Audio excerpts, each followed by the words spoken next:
Hello बच्चों। आज मैं आप लोगों को क्लास 10th का जो आपका चैप्टर नंबर 13 है ना, सरफेस एरियाज एंड वॉल्यूम्स, इसको जो आपकी गवर्नमेंट स्कूल से सपोर्ट मटेरियल की बुक मिलती है ना, उससे कराऊंगी।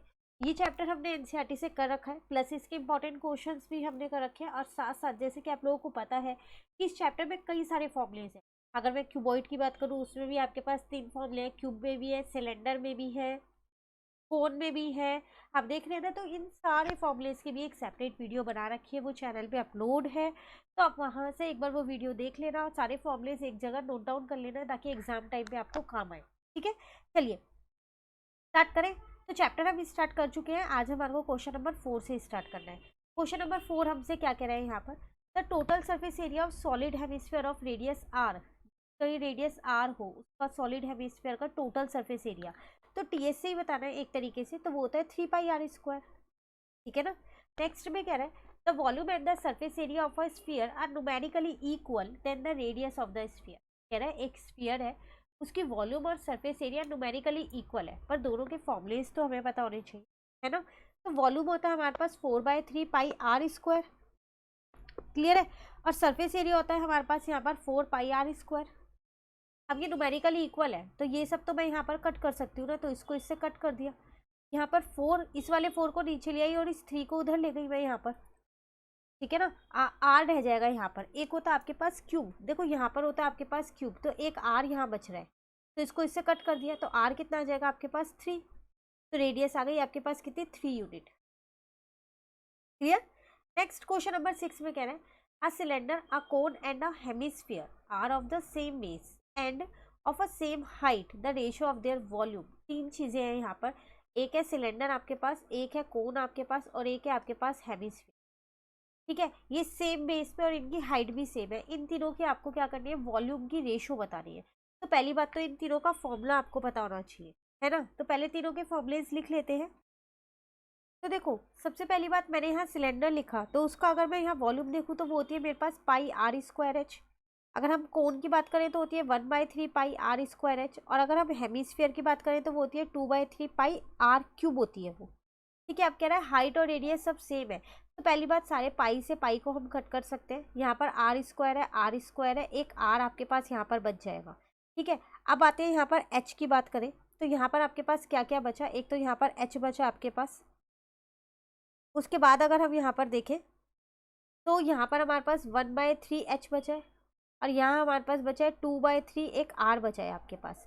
ठीक है। अब वो कह रहा था same base and of same height, तो r और h तो सेम ही है ना, तो अब ये h से h भी कट कर सकती हूँ यहाँ, तो बचेगा 1:1/3, फिर रेशो 2/3। ऐसा करते हैं, दोनों का, इन सब का बेस हम यहाँ पर सेम कर लेते हैं। तो जब हम बेस सेम करेंगे तो यहाँ भी 3 से इंटू कर देती हूँ, तो ये हो जाएगा 3, यहाँ आ जाएगा रेशो 1, यहाँ आ जाएगा रेशो 2। इसका आंसर आ जाएगा सी। क्लियर। नेक्स्ट क्वेश्चन में कह रहा है आपसे, कहीं पर भी डाउट हो आप कमेंट करके पूछ लेना। अब नेक्स्ट क्वेश्चन नंबर 7 आपके पास है, ये भी आप पे एमसीक्यू क्वेश्चन है। कह रहा है अ सॉलिड स्फीयर, एक सॉलिड स्फीयर है of radius r is melted and recast into the shape of solid cone of height r, then the radius of the base of the cone. देखो question क्या है, आपसे कह रहा है आपके पास एक स्फीयर था जिसकी रेडियस आर थी, आपने इसको क्या किया, मेल्ट कर दिया। मेल्ट मतलब पिघला दिया, और उसके बाद एक सॉलिड कोन बना दिया आपने। ठीक है। उसी स्फीयर का ही बनाया है कोन, पर अब उसकी जो हाइट है ना, वो क्या हो गई है, आर हो गई है। कोन की हाइट है ये आर। अब आपको यहाँ पर रेडियस बताना है किसका, कोन का। तो देखो, जितनी वॉल्यूम आपके पास स्फीयर की होगी उतनी ही वॉल्यूम इसकी होगी। तो फिर मैं ये कह सकती हूँ यहाँ पर कि जो वॉल्यूम ऑफ स्फीयर है मेरे पास, वो किसके बराबर हो जाएगा, उस वॉल्यूम ऑफ कोन के जो हमने अभी बनाया है। तो वॉल्यूम ऑफ स्फीयर तो मेरे पास होती है 4/3πr³। अब वॉल्यूम ऑफ कोन अगर मैं देखूँ तो वो होती है मेरे पास 1/3πr²h। तो 3 से 3 कट गया, पाई से पाई कट गया, r² से ये कट गया, एक r ही बचा यहाँ। तो यहाँ बचा 4r और यहाँ पर बचा h। अब वो आपसे क्वेश्चन में यहाँ पर क्या कह रहा था कि जो h है ना, वो भी आपका r के बराबर ही है। ठीक है। आपको क्या करनी थी, यहाँ पर रेडियस फाइंड करनी है। तो अच्छा, यहाँ पर जो हाइट है वो इसके बराबर है ना, तो इसको आप कट नहीं करो, इसको आप ऐसे ही लिख दो, अलग अलग ले लो। जैसे स्फीयर जो था ना, ये आपके पास पहले था ना, तो इसको आप यहाँ पर ले लो 4/3πr³ ले लो। ठीक है, और यहाँ पर लो 4/1/3 पाई आर स्क्वायर एच, क्योंकि वो एच जो है वो छोटे वाला आर यहाँ पर है ना हाइट का। अब यहाँ से मैंने देखो क्या किया, 3 से 3 कट कर दिया, पाई से पाई कट कर दिया, यहाँ बचा 4r³ और यहाँ पर बचा आर स्क्वायर। एच की जगह मैं छोटे वाला आर लिख सकती हूँ क्योंकि वो मुझे क्वेश्चन में आर ही गिवन है। अब यहाँ पर इस वाले आर से ये वाला आर कट के 2 बचा, तो फाइनली क्या बचा आपके पास, वो बचा 4r² इज इक्वल्स टू में आर स्क्वायर। इसको आप लिख सकते हो 2r का होल स्क्वायर, और यहाँ पर आप लिख सकते हो आर स्क्वायर, स्क्वायर से स्क्वायर कट जाएगा। रेडियस बता रही थी ना कौन की, वो बड़े वाला आर ही तो था, तो वो आ जाएगा आपके पास 2r। इसी आर की फॉर्म में ही आपके पास ये आंसर है। क्लियर। नेक्स्ट क्वेश्चन नंबर 8 है आपके पास, 3 solid spheres of diameter 6, 8 and 10 are melted to form a single solid sphere, the diameter of new sphere। अब यहाँ पर कह रहा है आपने 3 स्फीयर को एक साथ मेल्ट किया और उसके बाद एक बड़े वाला स्फीयर बना दिया। ठीक है, यहाँ पर तो आपने स्फीयर को मेल्ट करके क्या किया था, एक कोन बना दिया था, है ना, पर यहाँ पर 3 स्फीयर्स को मेल्ट करके एक सिंगल स्फीयर बनाया। अब उसका डायामीटर बताना है, तो उसकी पहले रेडियस निकाल लेते हैं, फिर डायामीटर निकल जाएगी। ठीक है ना, तो इस क्वेश्चन को हम यहाँ कर लेते हैं और देखो कैसे करेंगे। यहाँ पर सबसे पहली बात तो जो वॉल्यूम होगी वो न्यू स्फीयर की, वॉल्यूम ऑफ न्यू स्फीयर वो किसके बराबर होगी, वॉल्यूम ऑफ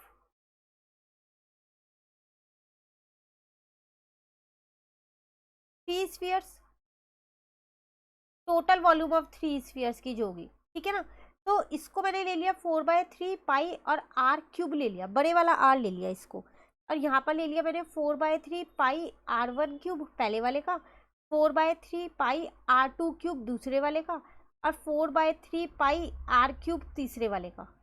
ठीक है, यहाँ पर 4/3 पाई r³ अभी ऐसे ही रहने दिया, और यहाँ पर मैंने क्या किया 4/3 पाई ये कॉमन ले लिया, तो यहाँ बचा r1 का क्यूब प्लस यहाँ बचा r2 का क्यूब प्लस यहाँ बचा r3 का क्यूब। ठीक है, ये आपस में यहाँ पर कट हो गए r³। अब देखो ये जो तीनों r है आपको क्वेश्चन में गिवन है, डायमीटर गिवन है 6, 8 और 10, तो 6 की रेडियस हो जाएगी 3, इसकी हो जाएगी 4 और इसकी हो जाएगी 5, तो 3, 4, 5 आ जाएगी आपके पास, क्योंकि यहाँ आपको डायमीटर गिवन है, आपको रेडियस निकालनी है। तो 2 से तीनों को मैंने डिवाइड कर दिया, तो हो गई 3, 4, 5, तो 3 का क्यूब प्लस 4 का क्यूब हो जाएगा प्लस हो जाएगा 5 का क्यूब, तो यहाँ पर 3, 3 जा 9, 3 जा 27 हो जाएगा, 4, 4 जा 16 हो जाएगा, और अगर आप 16 में दोबारा एक बार 4 को मल्टीप्लाई करोगे तो 64 आ जाएगा, यहाँ पर आ जाएगा 125। अब इन तीनों को प्लस कर लो, 27 में 64 को प्लस कर दो और 125 को प्लस कर दो, तो आपका आंसर आ जाएगा 216। 216 आपका किसका क्यूब होता है, 6 का क्यूब होता है। कट कर दो, आर आ गया 6, पर आपको क्वेश्चन में क्या फाइंड करना था, आपको यहाँ डी फाइंड करना है, तो वो 6 है तो 2 से इंटू कर दोगे तो 12 आ जाएगा ना, तो आपका आंसर आ जाएगा 12। क्लियर है, तो ऐसा नहीं है एमसीक्यू क्वेश्चन से तो डायरेक्ट आंसर्स को याद कर लो, उनको अच्छे से आपको समझना है। ठीक है, चलिए क्वेश्चन नंबर 9 पे आते हैं। अब जो आपका क्वेश्चन नंबर 9 है ना, ये आपका फर्स्ट टर्म का क्वेश्चन है, तो ये टॉपिक इस बार नहीं है हमारे पास, तो फिलहाल के लिए इस क्वेश्चन को छोड़ देते हैं। ठीक है, क्वेश्चन नंबर 10 पे आते हैं। कह रहा है a metallic spherical shell of internal and external diameter 4 centimetre and 8 centimetre respectively is melted. एक आपके पास मेटेलिक स्फेरिकल शेल था जिसकी डायमीटर्स आपको दे रखे, आपने क्या किया उसको मेल्ट कर दिया। ठीक है, and recast into the form of cone, और कोन की फॉर्म दे दी उसको। अब उसका डायमीटर दे रखा है, उस कोन की हाइट आपको निकालनी है, तो देखो रेडियस तो आप यहाँ से निकाल पाओगे 4 सेंटीमीटर। ठीक है ना, अब आपको बताए जो वॉल्यूम ऑफ स्फीयर होगा वो वॉल्यूम ऑफ कोन के बराबर ही तो होगा, इज इक्वल्स टू में होगा वॉल्यूम ऑफ कोन। ठीक है, वॉल्यूम ऑफ स्फीयर अभी तक तो याद हो गया होगा, ऊपर सारे क्वेश्चन में यही हमने लगाया 4/3 पाई r³। अब r यहाँ 2 दे रखे हैं, इसका 2 हो जाएगा और इसका 4 हो जाएगा, तो r³ है ना, तो अब यहाँ पर हम क्या लेंगे, वो लेंगे 4 का क्यूब माइनस 2 का क्यूब। ठीक है, जो एक्सटर्नल होता है उसमें से इंटरनल को माइनस करके लेते हैं जब भी आपके पास इंटरनल और एक्सटर्नल रेडियस से रखी हो। अगर सिंगल एक ही रेडियस से रखे तो r³ सीधा वही ले लेते हैं। क्लियर, वॉल्यूम ऑफ कोन होता है 1/3 पाई r²h, तो ये r अलग अलग है, तो इसको आप r1 नाम दे सकते हो। यहाँ पर मैं डायरेक्ट वैल्यू को पुट कर देती हूँ, r² है तो इसका मतलब 4 का स्क्वायर हो जाएगा ना यहाँ पर, और h ऐसी है क्योंकि h तो आपको फाइंड करना है। इस 3 से इस 3 को काट दिया, पाई से पाई को काट दिया, ठीक है। इस 4 से इस 4 को काट दिया। यहाँ पर 4 का क्यूब है और यहाँ पर आपके पास 2 का क्यूब है और यहाँ पर आपके पास कितना है 4h है, क्लियर। 4 का क्यूब तो वो होता है आपके पास 64 और 2 2 जा 4 2 जा 8 हो जाएगा। माइनस करोगे तो 56 आ जाएगा। h कितना आ जाएगा आपके पास 14 सेंटीमीटर। ये है आपके पास क्वेश्चन नंबर 10, क्लियर। तो आज क्वेश्चन 10 तक ही कंप्लीट करते हैं। जो आगे के अभी तो बहुत सारे क्वेश्चन है, चैप्टर अभी स्टार्ट ही हुआ है और इस बुक से तो ये चैप्टर बहुत ही ज़्यादा इंपॉर्टेंट है। तो आज यहीं तक ही रखते हैं, आगे के क्वेश्चंस में आपको नेक्स्ट क्लास में कराऊंगी। इन क्वेश्चंस में कहीं भी दिक्कत हो तो कमेंट करके पूछ लेना और अगर वीडियो अच्छी लगी तो लाइक ज़रूर कीजिएगा और मेरे चैनल को सब्सक्राइब कीजिए। Thank you.